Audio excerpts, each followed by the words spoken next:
Hello, ఈరోజు మా ఇంట్లో వెజ్ పులావ్ చేస్తున్నాను. ఎలా చేస్తాను అనేది చూసేద్దాం, వచ్చేయండి. ముందైతే ప్యాన్ పెట్టేసుకుని అందులోనే నెయ్యి వేసేసుకొని పన్నీర్ ముక్కలు ఫ్రై చేసేసుకుంటున్నాను. ఈ పన్నీర్ ముక్కలు అయితే ఇలా ఫ్రై అయిపోయిన తర్వాత తీసేసుకొని ఆనియన్ అలాగే మిర్చి ఫ్రై చేసేసాను.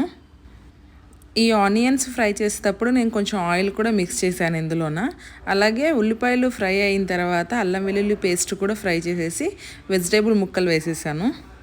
బంగాళదుంప, బీన్స్, క్యారెట్ ఇందులోనే అలాగే కరివేపాకు, మిల్ మేకర్ కూడా వేసేసాను. మిల్ మేకర్ని నేను హాట్ వాటర్లో కొంచెం సోక్ చేసి పెట్టాను. సో అలా ఉన్నాయి. ఇందులో సాల్ట్ మిక్స్ చేసేసుకొని కలిపేసుకున్న తర్వాత నేను బిర్యానీ మసాలా ఉంటుంది కదా, అవి కూడా ఫ్రై చేసేసాను అనమాట సపరేట్గా. నేనైతే ఈ పులావ్కి బాస్మతి రైస్ తీసుకున్నాను. 1 గ్లాస్కి 1.5 గ్లాస్ వాటర్ వేసాను.